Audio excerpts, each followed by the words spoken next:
Boa tarde. Boa tarde, professor. Tá bom, Alessandro? Tudo bem? Uma honra mais uma vez estar aqui na TV Prevê. Para nós é uma alegria entrevistar você também, Obrigado. viu? Conrado é a primeira vez que vem aqui, viu? Debutante? É debutante, é. Tudo bem, Conrado? Tudo bem, professor? É sempre uma primeira oportunidade, Claro. né? Sempre tem uma primeira vez. Esperamos que volte sempre Claro, agora, né? com certeza. O Conrado exerce que cargo lá na OAB? Conrado já foi, né, diretor, secretário-geral da OAB, numa outra gestão, na primeira gestão do Dr. Edson Reis. E depois teve um tempo afastado aí do nosso convívio de Bauru, né? Exerceu já o presidente da Comissão de Ética e Disciplina.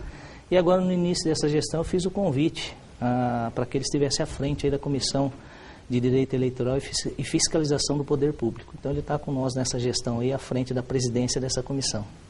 Ô, Conrado, antes da gente começar a entrevista, explica o que faz o cargo que você está ocupando na OAB hoje. Qual o poder de fiscalização, até porque a OAB é a única sociedade civil no Brasil que a gente respeita realmente em prol da defesa da sociedade. Qual o seu papel na OAB? Muito bem. A advocacia, de uma forma geral, é um exercício de cidadania.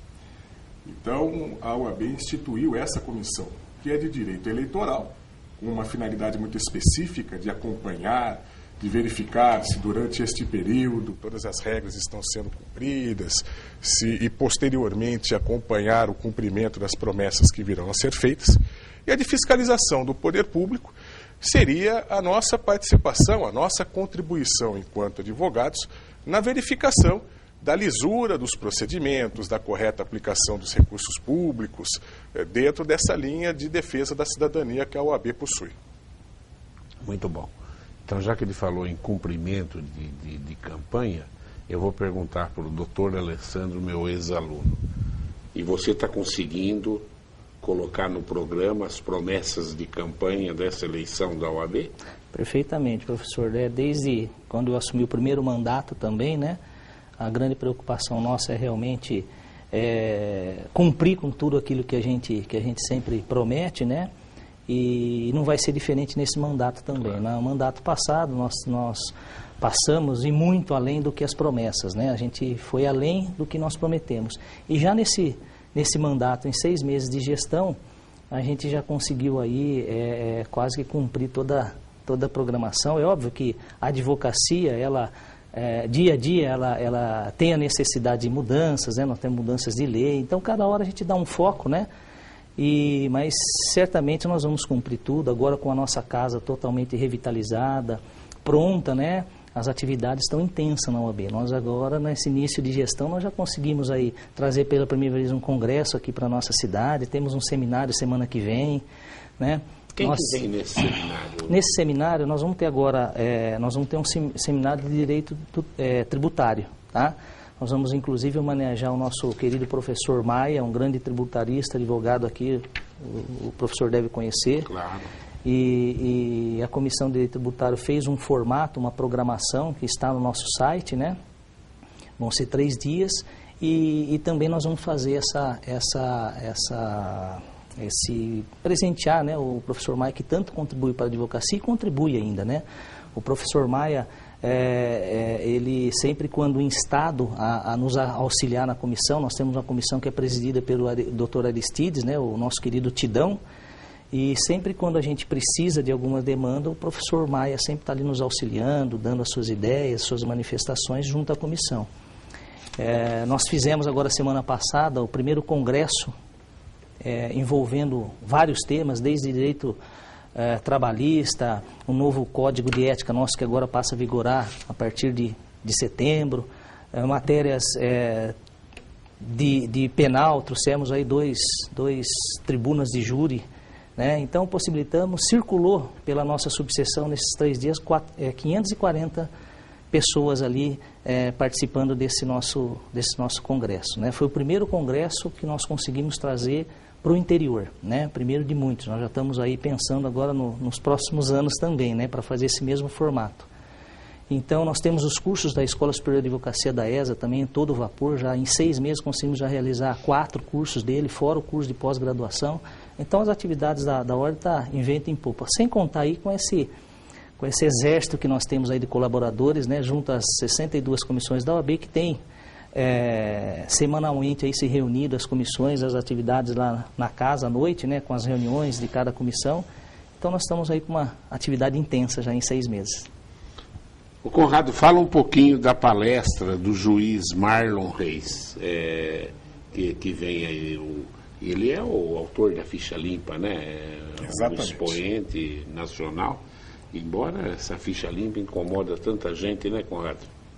Então, nessa linha de atuação da OAB, de divulgação das suas finalidades, nós estamos organizando para o próximo dia 9 de setembro um seminário de direito eleitoral, em que nós iremos, com a presença do juiz eleitoral e de outros palestrantes, trazer algumas contribuições para os candidatos e para os eleitores, para que nós possamos ter, durante este período, o melhor resultado possível.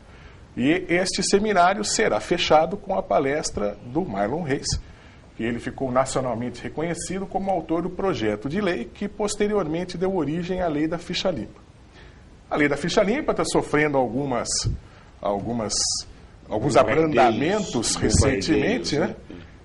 Principalmente com uma decisão agora, da semana passada, do Supremo Tribunal Federal, que deu uma afrouxada nos rigores da lei, mas é ainda uma fase de acomodação, uma fase de nós nos entendermos nas finalidades realmente do processo democrático, mas é um caminho sem volta, é um caminho em que nós gradativamente vamos depurar todo esse meio público, desde as campanhas até o efetivo exercício do poder. Que é isso, né, Conrado?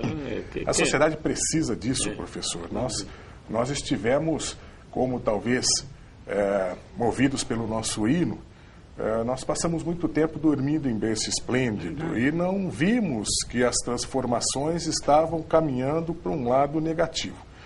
Então foi necessário esse choque de realidade que nós estamos vivenciando nos últimos anos, que está aí materializado principalmente nessa Operação Lava Jato, que está desnudando, que está revelando uma série de malfeitos com números impressionantes de desvios, números que é até difícil que nós possamos mensurá-los, mas é um processo necessário, um processo salutar, para que nós possamos reencontrar o caminho do crescimento, para que nós possamos deixar de ser o país do futuro e sejamos em breve o país do presente. É um país rico, né? Essa corrupção começou lá atrás, era R$1.000, R$2.000, santinho, deu cesta básica para virar esse número absurdo de bilhões, né?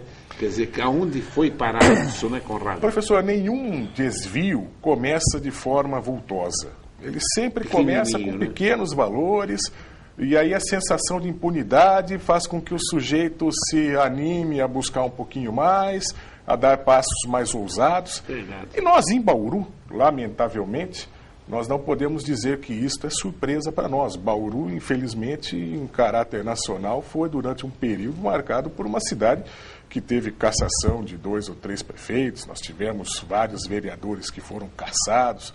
Foi um período conturbado da nossa cidade e, mesmo assim, ou apesar disso, nós depois pudemos nos reerguer e buscar novas alternativas.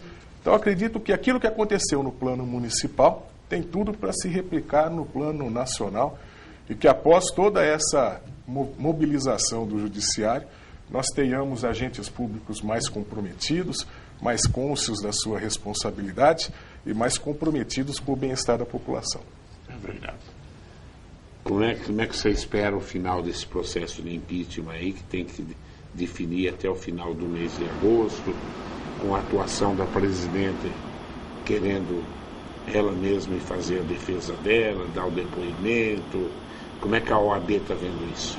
Bom, a OAB participou de todo esse processo quando também manifestou, né, a necessidade do processo de impeachment através de um pedido, né, elaborado e feito, né? O OAB tem um pedido lá, mas na verdade esse pedido de impeachment é o que já existia através do deputado, né, do Eduardo Cunha. Mas a OAB, desde aquele momento, ela foi favorável a esse processo do impeachment, né? Creio eu que, de certa forma, a votação já se demonstrou até para o afastamento dela, né?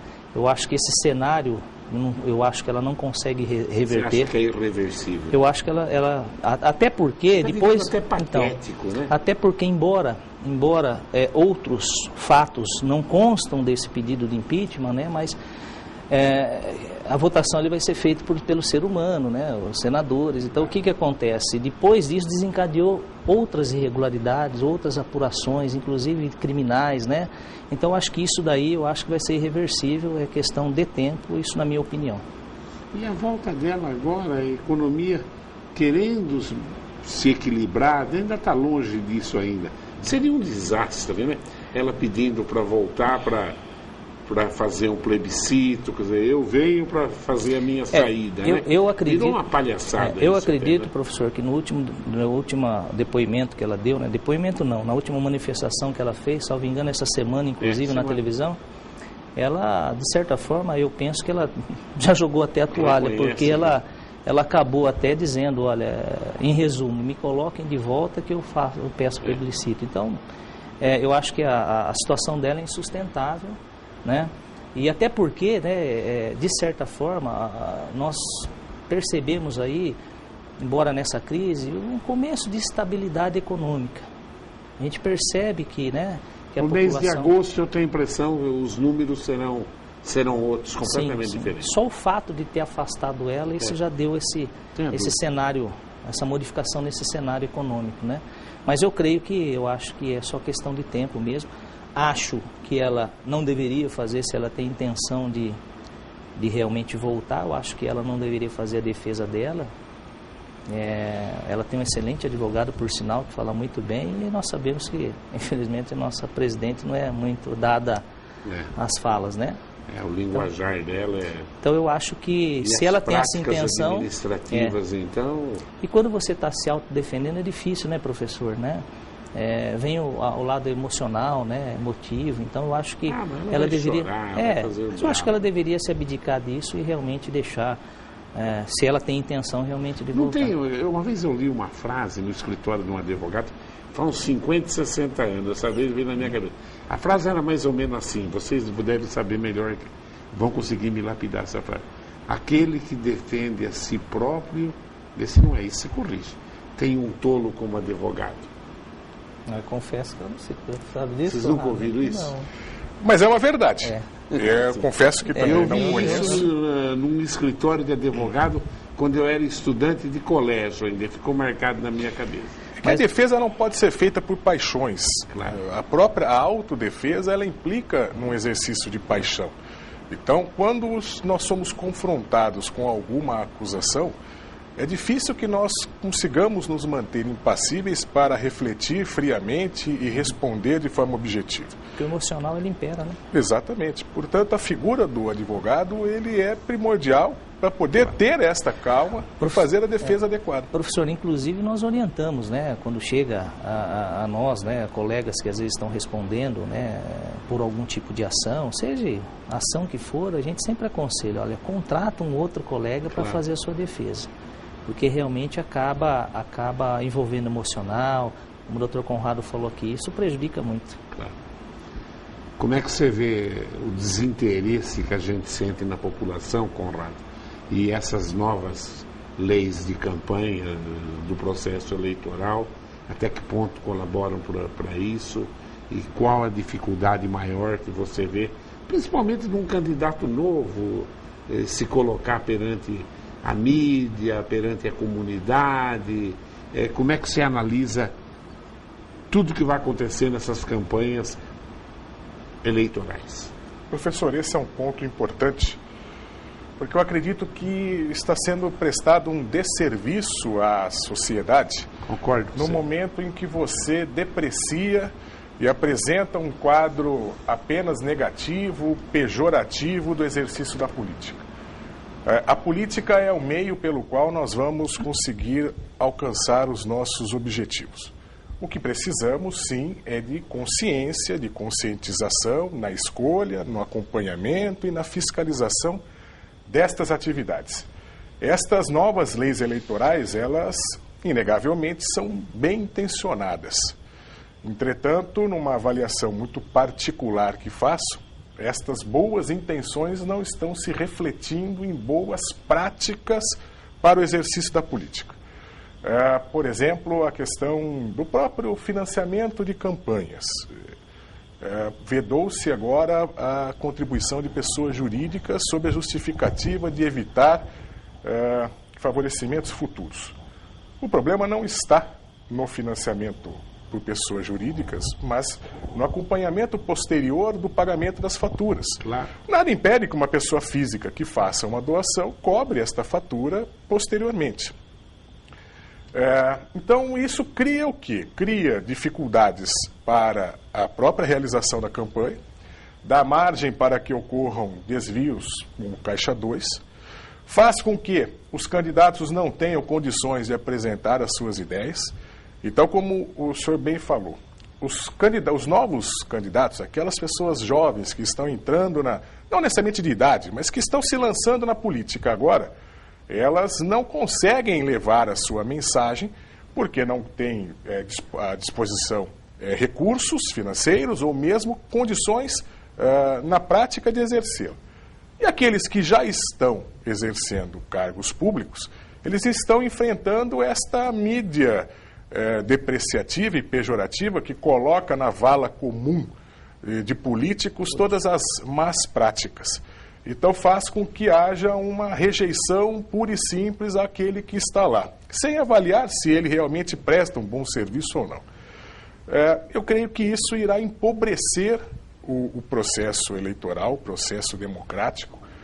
Nós precisamos valorizar esta discussão, precisamos conseguir separar aquilo que realmente é louvável, é bom, que são boas ideias, boas propostas, daquelas que são meramente eleitoreiras.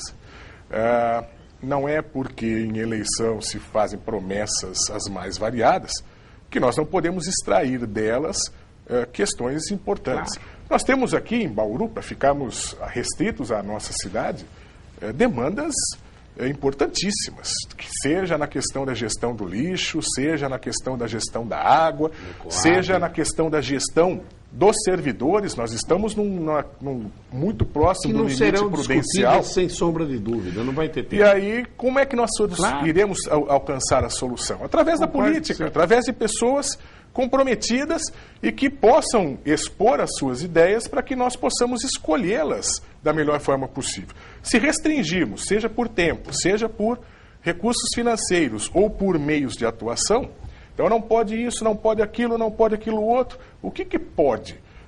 No momento em que eu deixo o sujeito sem alternativa, eu tiro a capacidade de escolha da população e depois não podemos reclamar daquilo que virá pela frente.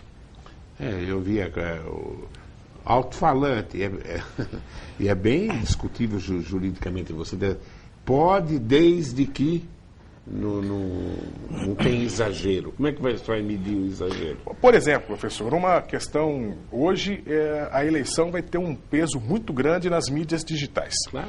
Então hoje, Facebook, WhatsApp, tudo e-mail, todas essas questões serão primordiais numa campanha. Aí vem o Tribunal Eleitoral e faz uma interpretação dizendo o candidato não pode impulsionar as suas postagens. Então, restringe. Então, eu não posso alcançar um número maior de pessoas, dando a elas a oportunidade de conhecer a minha proposta. A questão da divulgação, do financiamento coletivo, crowdfunding. Qual é o problema de se eu quiser fazer uma contribuição a um candidato ou a um partido? Claro. Nenhuma, só que o tribunal diz que isso é proibido, não é possível. Então, numa tentativa, é aquela velha história da traição em que o traído queima o sofá ao invés de resolver o problema. Trocar de esposa. Então nós estamos queimando o sofá na medida em que nós começamos a proibir uma série de coisas sem atingir. Brasil, não é só no eleitoral, né?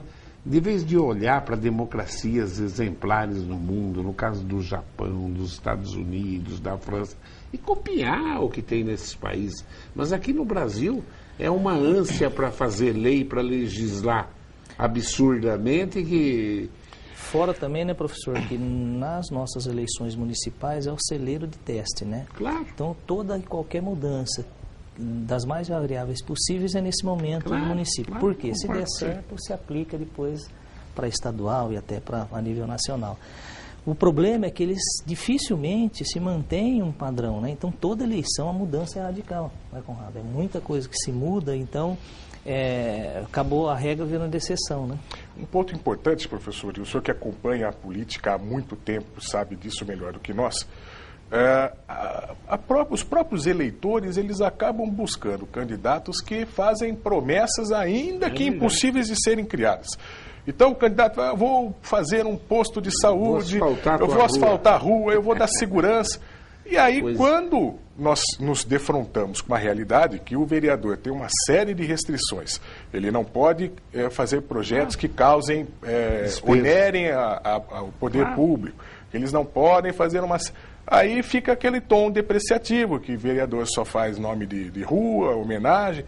Quando, na verdade, o papel do vereador é o de fiscalização, é o de acompanhamento, é o propositivo, é o apresentar soluções. Então, nós precisamos também quebrar essa mentalidade de que o vereador é um despachante da população, porque, na verdade, não. Ele é um fiscal do patrimônio público.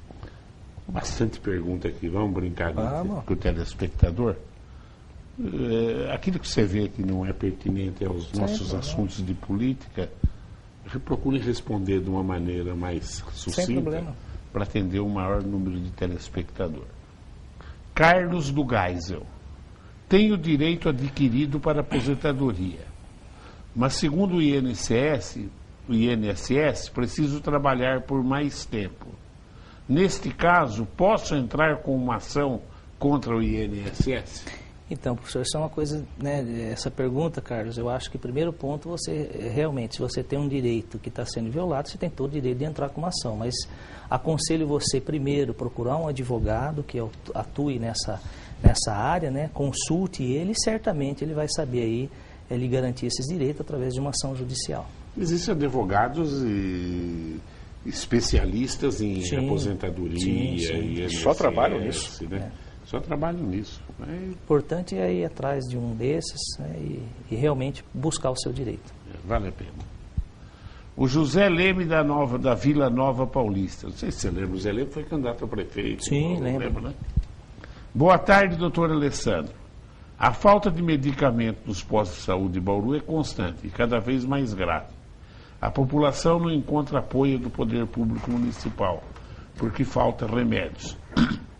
A OAB tem advogados para defender o cidadão, pessoas... Ele está perguntando isso, se ela tem, para cobrar em ação pública através do Poder Judiciário, para que a Secretaria da Saúde cumpra a determinação judicial para o acesso do remédio? Então, boa tarde também, José Leme, um grande abraço a você. Na verdade, isso já ocorre, né? Nós temos aí, representando o Estado, a Defensoria Pública. Então, aqueles que necessitam realmente desses medicamentos estão procurando Defensoria Pública, que muitas vezes, com o convênio da OAB, passa, né, repassa esses clientes para que o advogado conveniado possa atuar. E a demanda é grande, realmente, dessa busca de medicamentos, né? Existem inúmeras ações, e isso é um problema crônico que nós temos aí com a questão da saúde, com todos esses desvios de verba, sobra para a saúde, para a educação, mas realmente a Justiça ela tem feito aí, tem vários advogados, tanto particular como aqueles que não têm a condição, procurem a Defensoria Pública encaminhará, é o dever do Estado de cobrar isso daí, né? Então, não tendo o defensor, será nomeado pelo convênio da OAB, que nós temos aí também, esse convênio junto à Defensoria, e os advogados têm entrado com ação, e eu tenho visto o Poder Judiciário obrigando realmente o Estado a conceder esses medicamentos. Como é que você vê isso, Conrado? Como presidente da Comissão de Fiscalização do Poder Público, a gente se depara diariamente com essa incapacidade do Estado em prover as condições mais básicas do cidadão. A saúde é um direito de todos e um dever do Estado. os medicamentos básicos, os medicamentos da rede pública não poderiam jamais faltar. Então, se nós estamos discutindo medicamentos básicos, eles realmente têm que ser fornecidos. A discussão surge quando nós nos deparamos com aqueles medicamentos especiais, caríssimos. E aí eu entro num dilema, eu gasto a verba do Estado, do Estado, maneira de dizer, município, Estado e União, para atender um cidadão com um medicamento de 10 mil dólares, de atender... ou atendo a 400, 500 pessoas com medicamentos mais simples. Eu sempre medito sobre isso. Viu? Então, esse é um dilema grande, precisa ser enfrentado por todos, porque a resposta não é simples. A resposta realmente... Você vê, Conrado, você vê esse caso aí desse remédio contra câncer do professor lá de São Carlos, né? Um montão de sentenças de juiz obrigando, e o remédio não era autorizado pela Anvisa, né? Usando... Você sabe, professor, que nós fomos procurados por eles aqui, nós encaminhamos esse assunto a São Paulo. São Paulo fez uma audiência pública, né? Até porque isso a gente poderia até realizar aqui em Bauru, mas não atingiria o fim, que era realmente mover o Estado para que pudesse realmente, pelo menos, avançar com autorização para que esse medicamento fosse testado. Está sendo testado. E foi feito pela Comissão de Direitos Humanos da seccional da OAB São Paulo. Eu vi. Agora sim, mas também é outra coisa. Isso que o Conrado colocou, mas é verdade. Às vezes autoriza aí o governo do Estado um remédio que custa 50 mil reais. Eu vi remédio desse valor, Conrado. Né? E se o Estado não tem o dinheiro, como é que vai fazer? E normalmente esses remédios são de uso contínuo, né? Não é uma vez. Não, se fosse uma vez, São mesmo. E aí, então, o problema, é o dilema do cobertor curto. Nós não temos essa resposta ainda. Ela está sendo construída conforme as situações. É aquilo que eu falo, Sam, mas tem a lei que fala que tem que dar. Num país de 200 milhões de pessoas, tem que ter muito cuidado o legislador para fazer lei, né? Se obrigar a dar uma dentadura para cada brasileiro, são 200 milhões de dentaduras. De cima e de baixo, 400 milhões de dentaduras. E eu volto na situação que eu expus. Não adianta o vereador, se eleger um vereador dizendo eu vou dar medicamento para você, vai dar uma pindóia. No fim ele vai criar um problema muito maior. Ô Conrado, como é que você vê a situação? Nós temos 3 vereadores que, claro, não foi julgado o mérito ainda, mas estão impedidos de legislar na Câmara, foram afastados. Agora eles fizeram o registro, parece-me que não consegue agora, eles conseguem na Justiça, vira uma bola de neve isso, né, Conrado? Então, esta é uma situação temerária, sem entrar no mérito de se eles têm direito ou não, é uma situação que gera uma incerteza. Julgar o mérito rápido, né? O ideal é que já estivesse resolvido isso antes Você acha que eles podem julgar o mérito antes das eleições?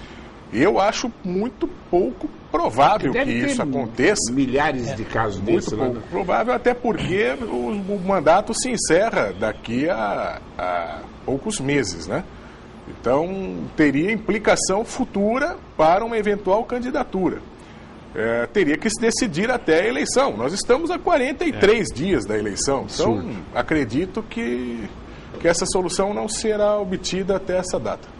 Você lembra do Edu Bala, que jogou no Noroeste, o Carlos Alberto? Sim. O Carlos Alberto é filho da dona Adelaide, que tem uma casa que abriga as mães solteiras em Bauru. O Edu me ligou de Londres hoje, ele está nos assistindo agora, lá em Londres. Um abração pro Edu. E ele assumiu, ele é técnico de um time de 5ª divisão que bacana. Em Londres, na Inglaterra. Porque é impressionante, às vezes a pessoa fala, o futebol brasileiro não é mais o mesmo. O número de brasileiros competentes que atuam no exterior. Só em Portugal tem mais, eu vou falar um número, você não vai acreditar, mas é verdade, mais de 500 jogadores de futebol brasileiro atuando em Portugal. Porque na Europa o fanatismo pelo futebol é tão grande, Alessandro, que tem público na 1ª, na 2ª, na 3ª, na 4ª e na 5ª divisão. Não, e tem mesmo, professor, porque você viu recentemente, eles até, do lado ruim da história, eles até descobriram que havia atividade criminosa envolvendo aposta de jogos, mas para ter verdade, aposta de jogos é porque tem público Claro, assistindo. tem que ter. É uma coisa impressionante. Uma vez eu estava vindo da Europa e no avião, primeira vez que eu tive contato com essa realidade, faz muitos anos. Eu sentei do lado de um rapaz, comecei a conversar, era um nordestino, jogava na 4ª divisão da Bélgica. Poxa. Quer dizer, naquela época ele ganhava $10 mil, $10 mil para jogar na 4ª divisão. Você tá vendo? E ele me deu essa noção. Por isso que lá tem essa coisa, de uma divisão para outra, cai 4, 5 times, sobe 4, 5 times. Então, da primeira para a segunda, terceira para a quarta. Então é sempre movimentado. E tem público em tudo. Tem. E professor, o Edu, dirigindo um time da 5ª divisão, ainda corre o risco de aparecer um sheik árabe, injeta dinheiro no time e daqui a pouco ele está dirigindo um Chelsea. O Edu ele foi City. campeão do Vietnã, ele jogou no Vietnã. Ele foi do Noroeste, ele foi para o Santos, né? Sim. Depois ele foi para o Vietnã, jogou no Japão. Aí ele teve um problema de saúde, então eu fiquei muito feliz hoje com a sua ligação, viu, Edu? Exatamente dizendo que você está bem e assumiu um time da 5ª divisão lá que... você não lembra o Manchester? O Manchester foi campeão da 4ª, no seguido, City, né? da terceira, da 2ª e da 1ª. Sim. Subiu 4 anos seguidos e foi campeão da 1ª divisão. Você vê, é uma outra realidade do futebol. Completamente diferente da nossa. Vamos ver aqui? Quem que pergunta agora? Valdemir, você não tinha como tirar o sindicato da folha de pagamento e acabar com a estabilidade de emprego? Quem sabe assim o DAI funciona? Eu não entendi bem a pergunta dele. Eu acho que ele quis colocar por uma colocação, né? Que se fizer isso, o DAI vai funcionar, né? O DAI tem sérios outros problemas também, né? O DAI é um dos calcanhares de Aquiles do Rodrigo Agostinho, que ficou aí 8 anos e não conseguiu melhorar aquilo lá, né? Eu só lembro, né, que fala, o encanamento de Bauru é antigo, tem que trocar. Eu nunca esqueço o dia que eu entrevistei aquele engenheiro Quaraci Domingues aqui, que ficou no DAI a vida inteira. Eu perguntei isso, Quaraci, dizem que o problema de vazamento em Bauru é porque é antigo. Ele falou, Duda, se fosse assim, o centro de São Paulo era um chafariz, que é mais antigo do que aquilo lá. Entendeu? É problema de pressão, e não conseguiram regular até isso, né, Conrado? É uma verdadeira vergonha isso aí, né? Aí entra uma situação de decisões de gestão pública. O presidente do DAI acaba levando a crítica principal, até mesmo quando não é dele a responsabilidade. Nós tivemos excelentes presidentes do DAI. Atualmente o Giazoni é uma pessoa séria, pessoa, nota 10. Séria, responsável. Tivemos José Mauro Carneiro, tivemos o próprio Rafael. Então são pessoas sérias. O problema é que eu preciso de uma decisão da prefeitura, do Rodrigo, no caso, que é o atual prefeito, de investir dinheiro lá, de realmente atender as necessidades. E o DAI, uns anos atrás, tinha uma situação econômica elogiada por todo mundo em Bauru. O DAI era uma menina dos olhos. Claro. Assim como no plano nacional eram os Correios. Os Correios são outra empresa no plano federal que também, por falta de investimentos, está sofrendo hoje com uma série de problemas. Mas Correio não foi só falta de investimento. Sim, né? Foi. Mas e aí quem é que sofre com isso? Os trabalhadores que estão aí no sol levando as correspondências e que acabam sendo a ponta de choque dessa situação, sem merecer. Como é que você vê o Departamento de Água de Bauru, Alessandro? Como o Conrado falou, né? Nós tivemos aí, até recentemente, nós fizemos uma comissão mista na OAB, né? Até para poder estar fiscalizando, inclusive, essas questões, mas o que falta realmente é assim, faltou um pouquinho de planejamento e falta agora recurso financeiro.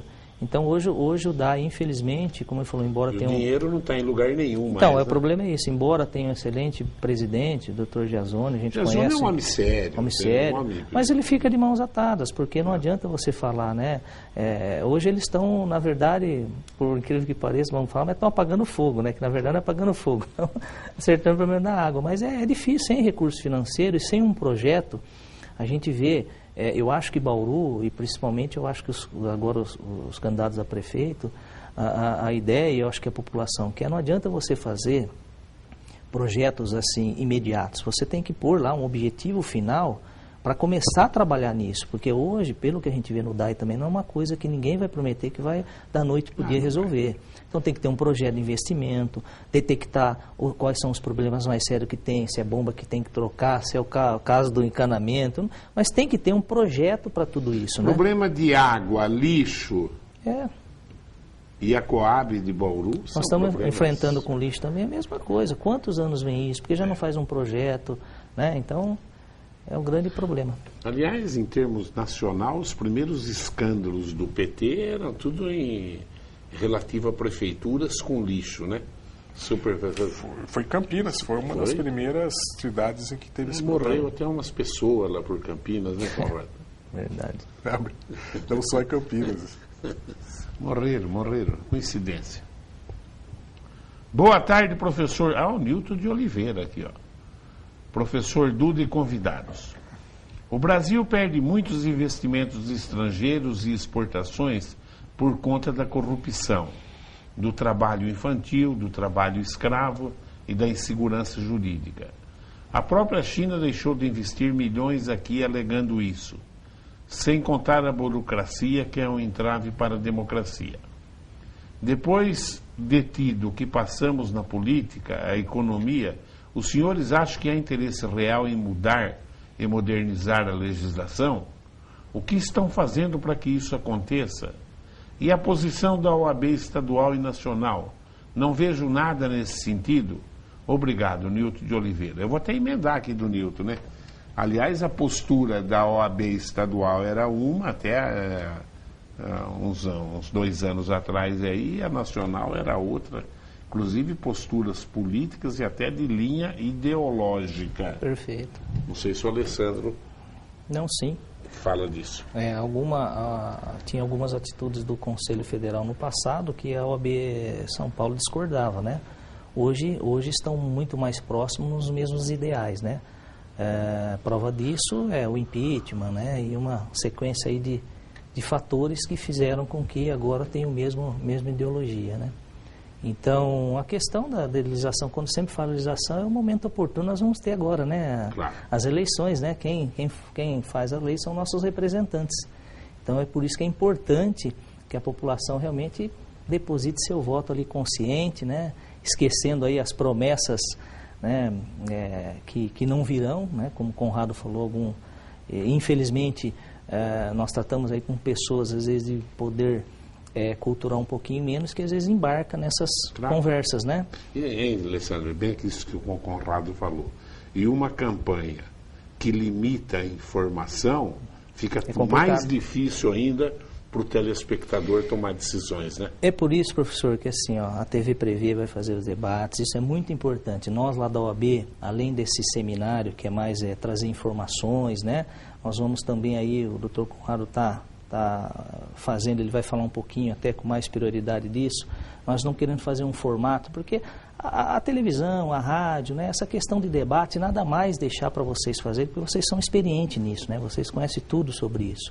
E o que cabe a nós é agregar. Agregar de que forma? Estamos tentando fazer um formato de oportunizar. Ele já está entrando em contato com os candidatos, né? Precisou a gente só esperar esse momento aí de registro, né? Para que a gente possa possibilitar um espaço na OAB para cada um falar sobre os seus projetos, sobre as suas ideologias, né? Nós vamos ali elencar entre as nossas comissões alguns questionamentos, né, para cada um deles, mas oportunizando o quê? O momento para ele falar, vamos gravar isso e depois disponibilizar no nosso site. Perfeito, Corral? Perfeitamente, Alessandro.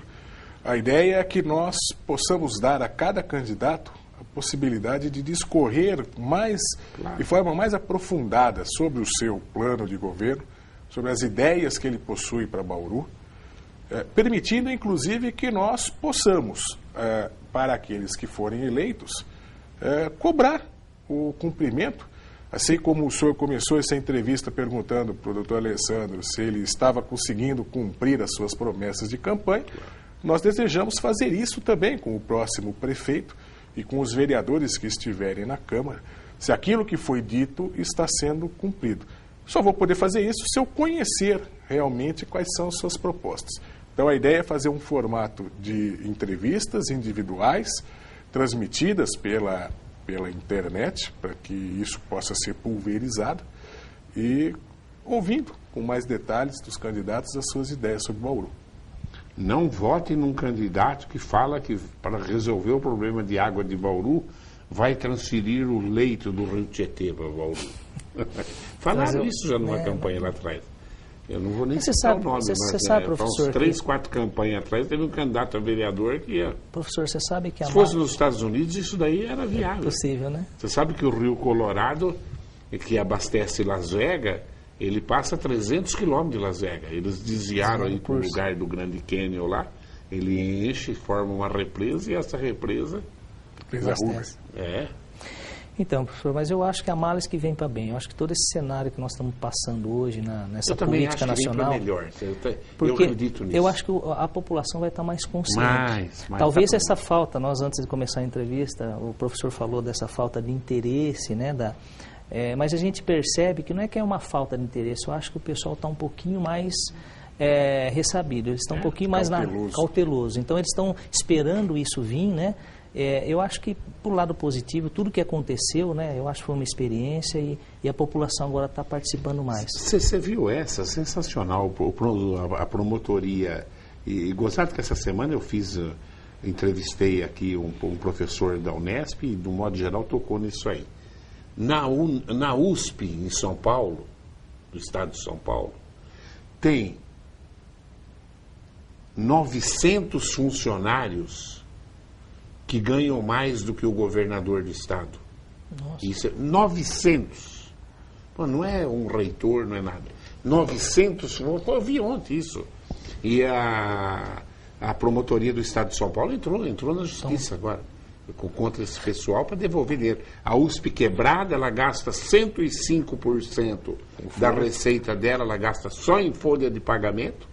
Então você imagina quantos projetos educacionais, ô Conrado, não são realizados por causa disso. E tem 900 funcionários, é brincadeira, 900 funcionários que ganham mais do que ganha o governador de estado. E eu chamo a atenção, porque diziam que aqui em Bauru nós tínhamos vários médicos que ganham mais do que o prefeito. Aqui não pode ganhar mais que o prefeito também, ou pode? Não, o chefe do Poder Executivo tem que ser o maior salário.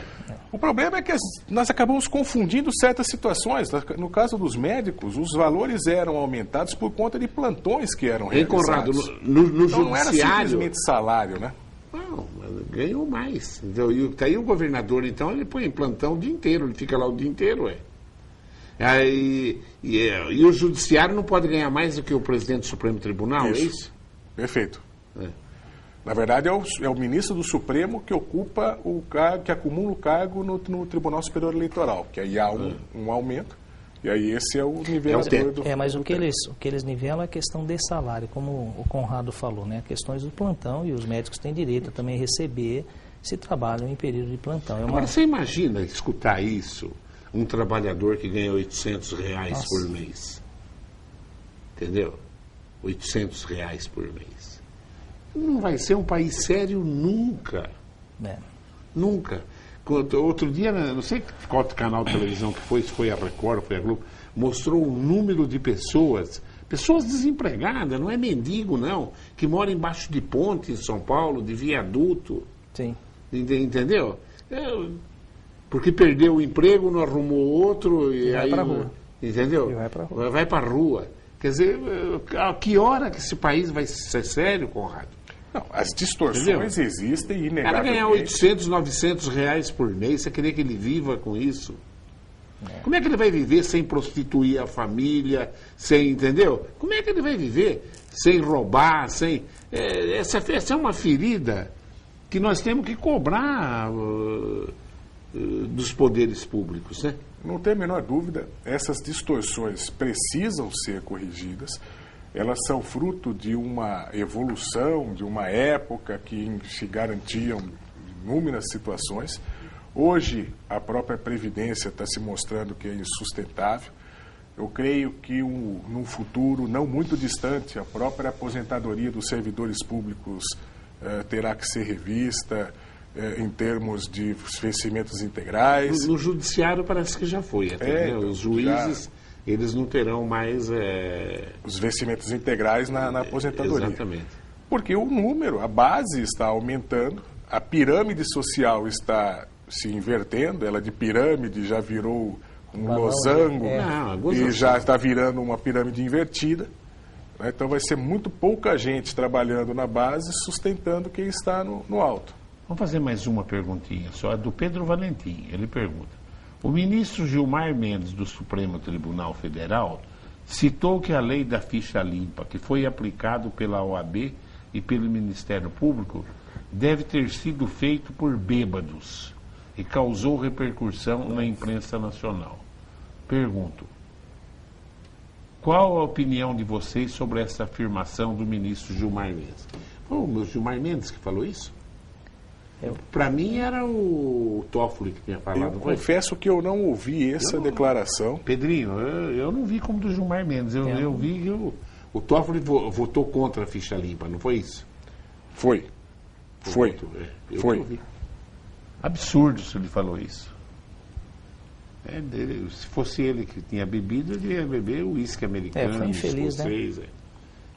Mas nós teremos a oportunidade no dia 9, no seminário da OAB, de ouvirmos diretamente do mentor desse. Lá, né? Sim, estaremos lá. Pergunta isso para ele. Perguntaremos como é que ele reage a essa declaração.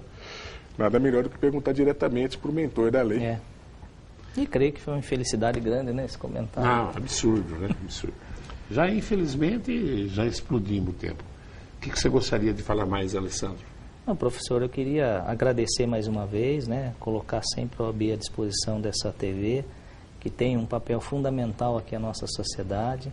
A gente tem, enquanto advogado, enquanto gestor de ordem, agradecer realmente o espaço que aqui a TV Prevê sempre deu para a OAB, porque dando espaço para a OAB está dando espaço de informação ao cidadão, e parabenizar aí pela iniciativa desse debate. Tomara que ocorra tudo bem. Sei que Obrigado. O professor sempre conduziu muito bem. Agora. Nós tivemos num passado aí remoto, fizemos uma vez no auditório da OAB, foi presidido pelo professor. Eu fui lá. Foi muito bacana e tenho certeza que vai ser um sucesso, e a finalidade realmente é oportunizar aí aos candidatos que possam aí passar a melhor mensagem possível e que possam aí angariar aí os seus eleitores, e a população ganha muito com isso, né? Tendo esse conhecimento de informação. E mais parabenizar e agradecer mais uma vez o convite. Obrigado, Alessandro. Conrado, quer colocar mais alguma coisa? Eu replico as palavras do presidente, acrescentando o meu agradecimento a ele, doutor Alessandro, pela confiança de me permitir estar à frente dessa comissão, e conclamar aos cidadãos, a todos aqueles que estão assistindo agora a TV Prevê, que se engajem nesta campanha política, que ouçam os candidatos, que procurem as informações, porque somente com esta postura, com esta conduta, é que conseguiremos fazer uma escolha adequada e poder, então, colocar para nos dirigir pessoas que tenham capacidade e condições de buscar soluções aos nossos problemas.